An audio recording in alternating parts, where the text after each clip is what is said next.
Most welcome everyone to English Foundation Stone. আমি আজকে অনেক দিন পরে corresponding past tense, that is আমাদের narration-এর assertive sentence-এর corresponding past tense বলে একটা যে কাজ ছিল, সেই কাজটা শেষ করার পরে দীর্ঘদিন পরে আজকে আবার একটা নতুন ভিডিও আপনাদের সামনে উপস্থাপন করার জন্য আমি এসেছি। তো এই ভিডিওটা হলো আমার ডিরেক্ট স্পিচে যদি কোনো নৈকট্য সূচক শব্দ থাকে, নিকট নৈকট্য সূচক শব্দ থাকলে তাহলে তাকে আমরা ইনডিরেক্ট করার সময় তাকে আমরা দূরত্ব সূচক শব্দে রূপান্তর করব। তো আমি একটু বোর্ডে যা লিখেছি আপনাদের জন্য একটু মানে করে বলবো এবং আপনারা বোঝার চেষ্টা করবেন, খুবই সহজ জিনিস। তো আমার প্রথম কথা হলো আমি এখানে লিখেছি ডিরেক্ট স্পিচের নৈকট্য সূচক শব্দগুলো, ডিরেক্ট স্পিচের এই ডিরেক্ট স্পিচের নৈকট্য সূচক শব্দগুলো আমি এখানে লিখেছি। এখানে লিখেছে ডিরেক্ট স্পিচ নৈকট্য সূচক শব্দ, ইনডিরেক্ট স্পিচে সেটা দূরত্ব সূচক শব্দ হবে। এই দূরত্ব সূচক শব্দগুলো আমার ইনডিরেক্ট করার সময় হবে, এই দূরত্ব সূচক শব্দগুলো আমার ইনডিরেক্ট করার সময় হবে। এগুলো হলো নৈকট্য সূচক শব্দ। তো স্পিচে চেঞ্জ হয়ে দূরত্ব সূচক শব্দে রূপান্তরিত হয়।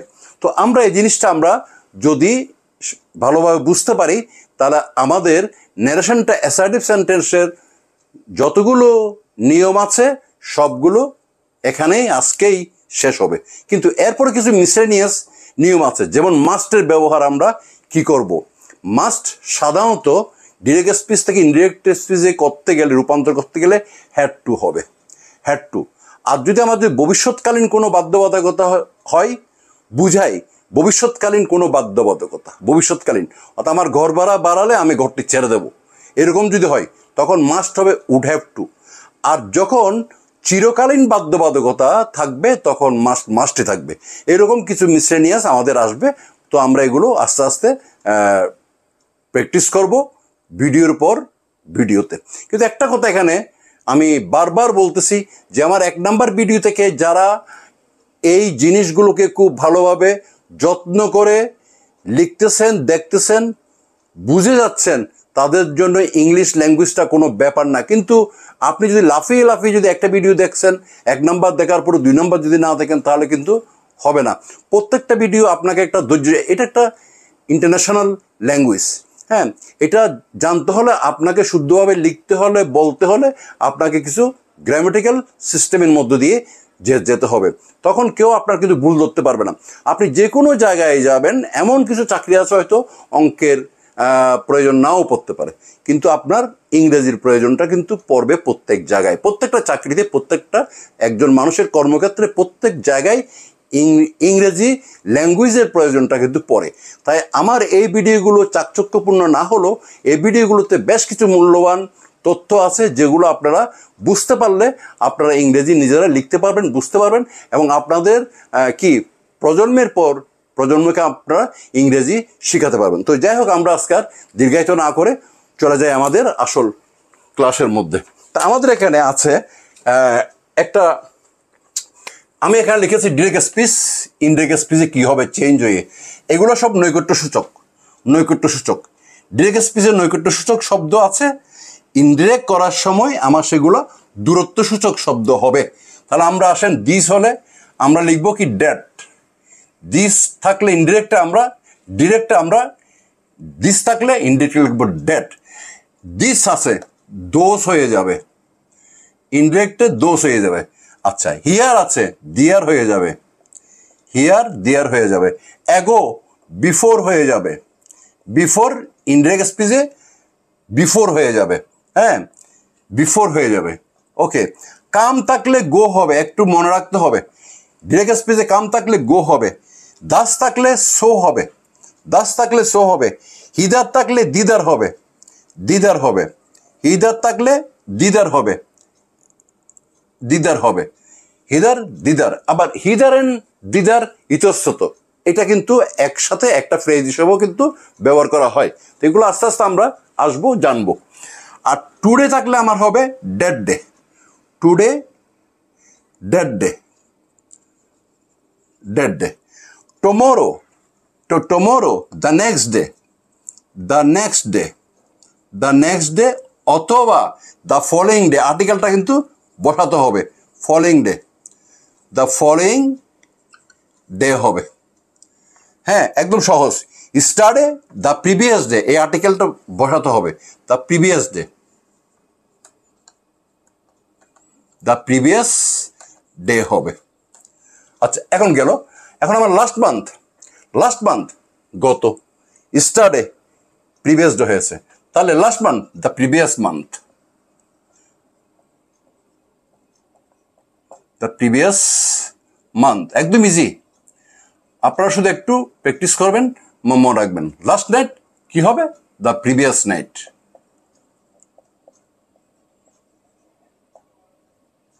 The previous night. Next week the following week, the following week হবে। এই হলো আমার দূরত্বসূচক শব্দ। কালো কালে দিয়ে যা লিখেছি ইনডিরেক্ট স্পিচে ইউজ করা হবে, লাল কালে দিয়ে যা লিখেছি তা আপনারা ডিরেক্ট স্পিচে পাবেন। এখন আপনারা যে ট্রান্সফরমেশন যখন করতে যাবেন, ভাইস ভার্সা যখন হবে ট্রান্সফরমেশন, তখন আপনারা বুঝে, যদি আমাদের ইনডিরেক্ট স্পিচে দ্য ফলোয়িং উইক থাকে, আপনি তাকে ডিরেক্ট করার সময় নেক্সট উইক বানিয়ে দেবেন। এটা হলো আসল কাজ। তো এখানে আমাদের আজকে আমরা শেষ করলাম আমাদের অনেক কিছু ন্যারেশনের মধ্যে। অ্যাসার্টিভের শুধু কয়েকটা মিসেলেনিয়াস সেন্টেন্স বাকি আছে, যেমন একটা উদাহরণ দিলাম, আমরা মাস্ট দিই, আমরা এগুলো কিন্তু করব। আমরা নেক্সট ভিডিওতে আমরা শিখতে যাব ইন্টারোগেটিভ ডিরেক্ট স্পিচকে আপনি ইনডিরেক্ট স্পিচে কীভাবে রূপান্তর করবেন। একটা কথা বলি, ন্যারেশনকে কিন্তু অ্যাকচুয়ালি কিন্তু প্যারেশান বলা হয়, এটা কিন্তু আসলে কিন্তু প্যারেশান না। আপনি একটু মেন্টাল কনসেন্ট্রেশন নিয়ে আপনাকে বুঝতে হবে। 1 নাম্বার ভিডিও থেকে আমার ভিডিওগুলো, আমি আবার বলতেছি, আমি এইসব ক্যামেরা বা মানে ডিভাইসের সাথে আমি কি ইউজ টু না বলে আমি আমার নর্মাল একটা ফোন দিয়ে আমি ভিডিওগুলো বানিয়ে থাকি।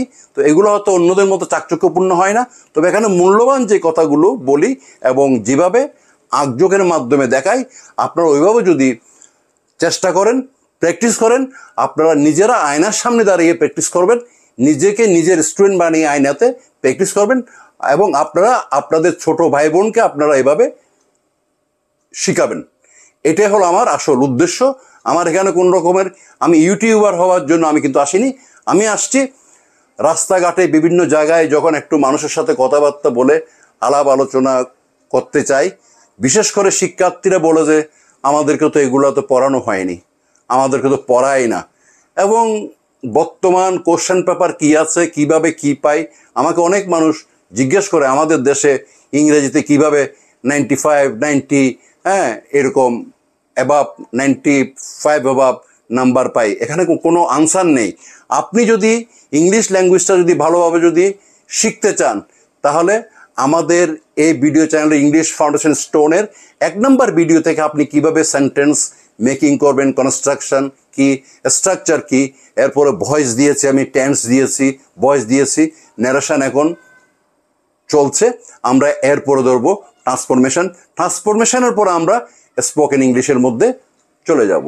তারপর আমরা কিভাবে রাইটিং স্কিলটা বাড়াবো ওই ব্যাপারে আমরা 2-1টা ভিডিওর মাধ্যমে আমাদের কোর্সটা শেষ করব। তো যাই হোক, সবাই ভালো থাকবেন। তবে একটা কথা বারবার বলবো, 1 নম্বর ভিডিও থেকে প্লিজ 1 নম্বর ভিডিও থেকে বারবার দেখেন, বারবার চেষ্টা করেন, এবং আপনি নিজে ভিডিওগুলো শুনে যদি প্রয়োজনে আপনি যদি হেডফোন ইউজ করতে চান, হ্যাঁ, হেডফোন ইউজ করে শুনে আপনার একটা নোট খাতার মধ্যে নোট ডাউন করুন।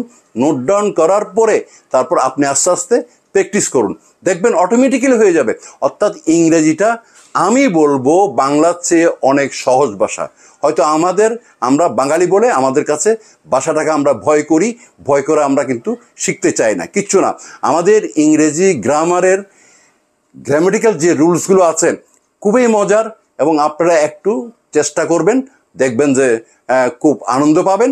এবং একটা সময় আপনার মনে হবে আপনি নিউজ পেপার পড়েন, একটা প্যারাগ্রাফ পড়েন, একটা কম্পোজিশন পড়েন, একটা স্টোরি পড়েন, ওখানে আপনি এই টেন্স, ভয়েস, ন্যারেশনের স্টাইলে আপনার সেন্টেন্সগুলো লেখা হয়। তো যাই হোক, অনেক কথা বলে ফেললাম। আপনারা সবাই ভালো থাকবেন। আর যদি আমার এই ভিডিও থেকে যদি আপনারা কিছু শিখতে পারেন, তাহলে আপনাদের বন্ধু বান্ধবের সাথে আমার ইংলিশ ফাউন্ডেশন স্টোনটা ভিডিও চ্যানেলটা শেয়ার করে রাখবেন। আর আমাদের এই ভিডিও চ্যানেলটিকে আপনারা সাবস্ক্রাইব করে মানে অল বাটনের মধ্যে একটু ক্লিক করে দেবেন। এর পরবর্তী আপডেটগুলো যেন আপনারা সবাই নিয়মিত পেয়ে থাকেন। তো নমস্কার, ভালো থাকবেন, সবার জন্য শুভকামনা রইল।